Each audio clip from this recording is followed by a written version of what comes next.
Bismillahirrahmanirrahim. Assalamualaikum warahmatullahi wabarakatuh. Perkenalkan, saya atas nama Nurul Aini, NIM 862312 2019 031, kelompok 3. Assalamualaikum warahmatullahi wabarakatuh. Saya Rizky Safitri, NIM 862312 2019 041, dari kelompok 3. Warahmatullahi wabarakatuh. Perkenalkan, saya atas nama Anissa Martima, NIM 862312 2019 043, kelompok 3. Bismillahirrahmanirrahim. Assalamualaikum warahmatullahi wabarakatuh. Sedikit menjelaskan mengenai profil sekolah yang akan kami wawancarai, yaitu SMA Negeri 28 Bone. SMA Negeri 28 Bone adalah salah satu satuan pendidikan pada jenjang SMA di Tepat Timpa, Kecamatan Pondrek, Kabupaten Bone, Sulawesi Selatan, dengan kode pos 92765. Dalam menjalankan kegiatannya, SMA Negeri 28 Bone berada di bawah naungan Kementerian Pendidikan dan Kebudayaan. SMA Negeri 28 Bone menyediakan listrik untuk membantu kegiatan belajar mengajar. Nah, yang menjadi sumber listrik yang digunakan oleh SMA Negeri 28 Bone berasal dari PLN. SMA Negeri 28 Bone menyediakan akses internet yang dapat digunakan untuk kegiatan belajar mengajar menjadi lebih mudah. Provider yang digunakan SMA Negeri 28 Bone untuk sambungan internet adalah Telkomsel Flash. Sistem Informasi Manajemen di SMA 28 Bone. Untuk SMA 28 Bone, sejak berdiri sudah ada sistem informasi. Buktinya Dapodik, itu sistem informasi, data peserta didik dan guru tidak lagi manual. Berapa guru dan berapa siswa, bagaimana data-datanya, sampai dengan nomor induk kependudukannya. Sudah link dengan nasional, tidak lagi secara manual.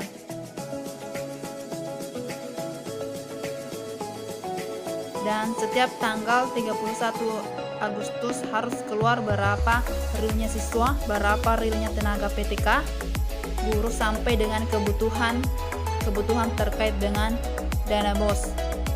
Hasil wawancara dari Pak Ahmad Suyudi SPD mengenai absensi peserta didik, tenaga pendidik maupun tenaga kependidikan, pemberian dan pengumpulan tugas, pemberian UTS dan UAS, dan yang terakhir itu penginputan nilainya. Nah, absensi peserta didik, tenaga pendidik maupun tenaga pendidikan biasanya digunakan dua cara, yaitu offline dengan online. Ketika SMA Negeri 28 Bone menggunakan offline, absen diisi pada di sekolah. Ketika menggunakan online, biasa dengan website. Tetapi soal keefektifannya lebih ke offline karena pada absen online terkadang jaringan belum memadai. Kemudian pemberian dan pengumpulan tugas, para pendidik terkadang menggunakan aplikasi WhatsApp Group dan Google Meet dalam pemberian tugas, tetapi pada pengumpulannya tugas menggunakan pengumpulan langsung di sekolah. Lain halnya dengan pemberian UTS dan UAS khusus, itu langsung diberikan di sekolah, tidak menggunakan sistem online karena kebanyakan dari siswa mempunyai keterbatasan jaringan. Kemudian yang terakhir itu sistem penginputan nilainya belum menggunakan rapor digital, tetapi tetap menggunakan perangkat komputer karena nilai dari peserta didik diinput ke komputer, kemudian di print out dan ditempelkan pada buku rapor. Sistem pengelolaan Dapodik. Mengenai Dapodik harus dibuka minimal 1 kali sebulan, harus sinkron setiap 1 kali sebulan, karena di dalamnya ada data guru, pegawai, dan tenaga kependidikan. Khususnya guru yang sertifikasi yang ada di sekolah harus selalu centang keaktifan setiap bulan, karena kapan tidak, maka PTK tersebut dikatakan tidak aktif selama beberapa bulan. Kendala dalam Dapodik, tentunya jaringan di SMA 28 Bone karena dikategorikan sebagai daerah 3T, artinya letak geografisnya memang terpencil dan terbelakang, yaitu masalah jaringan dan server kadang lambat dan tidak bisa diinput data-data. Hasil wawancara dari Pak Ahmad Suyudi SPD mengenai sistem yang digunakan dalam pencatatan laporan keuangan dan penganggaran dana BOS, sekaligus beliau mengikuti pelatihan mengenai pencatatan laporan keuangan dan penganggaran dana BOS. Sebelum dana BOS, ada RKAS, Rencana Kegiatan Anggaran Sekolah. Setiap sekolah mempunyai RKAS karena itu merupakan rencana apa yang akan dilakukan sekolah ke depannya. Untuk pelaporannya mengacu pada Juknis dan berkoordinasi dengan Dinas Pendidikan. Semua berkas-berkas entah itu ekstra, lembaran atau kegiatan PPDB atau berkas pendukung sistemnya sebelum sekolah diperiksa oleh inspektorat, semua data-data dimasukkan dalam buku kas. Dan pada dana BOS terdapat beberapa tahap, yaitu tahap pertama 30%, tahap 40%, tahap kedua 40%, tahap 3 30%. Dan semua tahap ini digunakan dengan aplikasi, yaitu ARKAS, Aplikasi Rencana Kegiatan Anggaran Sekolah.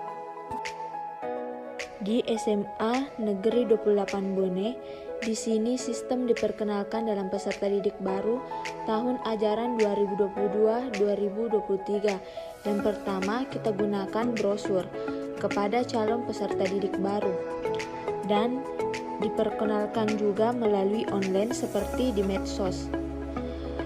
Melalui post yang telah saya bentuk dan dibantu oleh OSIS untuk memperkenalkan kepada adik-adiknya.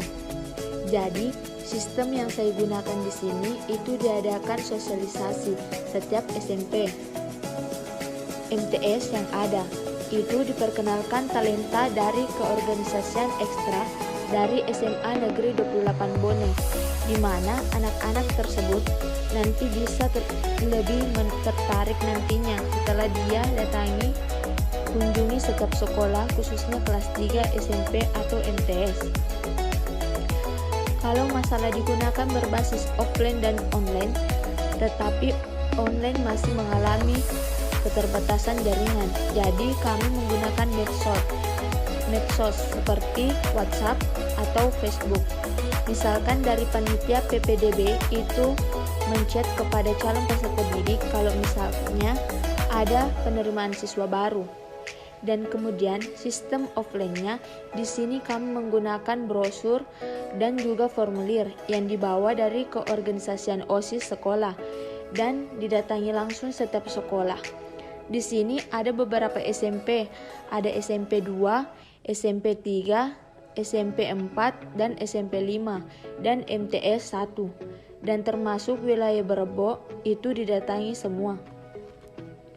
Ya, jadi seperti yang saya katakan tadi, kalau sistemnya itu online dan offline, tetapi kami tidak terlalu berpatokan pada online karena di sini keterbatasan jaringan, tetapi kami tetap memakai keduanya karena dalam pengenalan maupun untuk memperkenalkan siswa kepada SMA Negeri 28 Bone ini tetap melalui medsos. Di sini cara pengelolaan data peserta didik baru sesuai dengan mekanisme penerimaan siswa baru PDDB tahun ajaran 2022-2023 secara keseluruhan tingkat SMA maupun SMK. Khususnya di SMA Negeri 28 Bone itu, mekanisme yang dilakukan itu sudah masuk di tahapan sosialisasi. Kemudian di tanggal 20 Juli sampai 28 di tahap pengambilan formulir. Dan di tanggal 23 sampai dengan tanggal 30 masuk tahap pengembalian formulir. Dan tanggal 30 sampai tanggal 2 sudah pengumuman jalur. Nah, jalur di sini menggunakan 3 sistem, yaitu pertama prestasi, sonasi, afirmasi. Dan pengelolaan data di sini ada tahapan-tahapannya. Jika siswa tersebut sudah pengembalian formulir, berarti data sudah dikelola.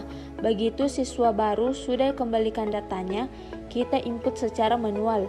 Itu panitia-panitia yang sudah saya bentuk di sekolah. Untuk pengumumannya ada 2 bentuk. Yang pertama-tama kita gunakan papan pengumuman atau sejenis spanduk.